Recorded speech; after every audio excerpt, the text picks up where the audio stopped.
میں نے مناسب سمجھا کہ اس کو عرض کر دیا جائے تاکہ دوسرے اہل ایمان بھی اس سے فائدہ اٹھا سکیں کہ گھر کے افراد 5 7 یا 4 یا جتنے بھی فیملی کے لوگ ہیں، گھر میں ایک سربراہ ہوتا ہے۔ اب قربانی بھی ایک ہی کرتے ہیں۔ اب دیکھنا یہ ہے کہ گھر کے سربراہ پر قربانی واجب ہے۔ اگر قربانی کرنے کی شرائط اس میں پائی جاتی ہیں، یعنی صاحب نصاب ہے۔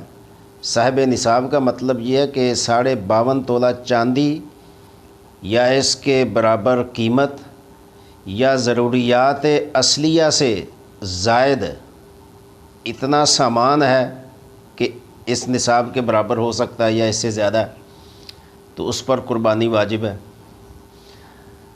اب گھر میں اور بھی افراد ہیں جن کے اوپر قربانی واجب ہے۔ فرض کریں اس کے بیٹے ہیں، اتنا کماتے ہیں، وہ بھی صاحب نصاب ہیں۔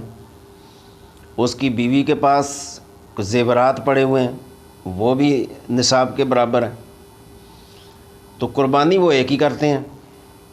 تو یہاں یہ سمجھنے کی بات ہے کہ گھر میں جتنے افراد صاحب نصاب ہوں گے سب پر قربانی واجب ہے، اس لیے کہ وہ صاحب نصاب ہونے کی وجہ سے قربانی ان پر واجب ہے۔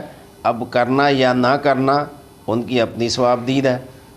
تو لہٰذا اگر ایک سے زائد لوگ صاحب نصاب ہوں اور قربانی ایک ہی ہو تو وہ ایک ہی کی طرف سے ہوگی، باقی اس سے بری ذمہ نہیں ہو سکتے۔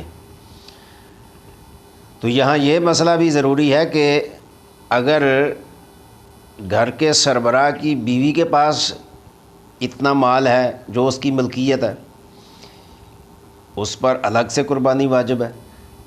اور اگر کسی عورت کا حق مہر اتنا ہے کہ وہ نصاب کے برابر ہے، یعنی صاحب نصاب ہے، 52.5 تولہ چاندی کے برابر یا اس سے زائد اس کا حق مہر ہے، تو اس پر بھی قربانی واجب ہوگی، اس لیے کہ نصاب اس کے پاس اگر موجود ہے، اس کی ملکیت میں ہے، ضروریات اصلیہ سے زائد ہے، تو وہ قربانی اس کو کرنا ہوگی، اس پر قربانی واجب ہوگی، ورنہ وہ گنہگار ہوگی۔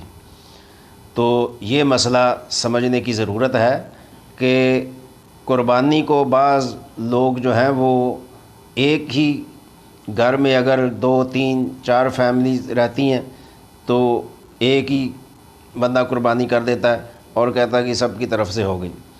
نہیں، ایسا نہیں ہے کہ اگر اور بھی افراد ہیں صاحب نصاب تو ان کو اپنی الگ سے قربانی کرنا پڑے گی۔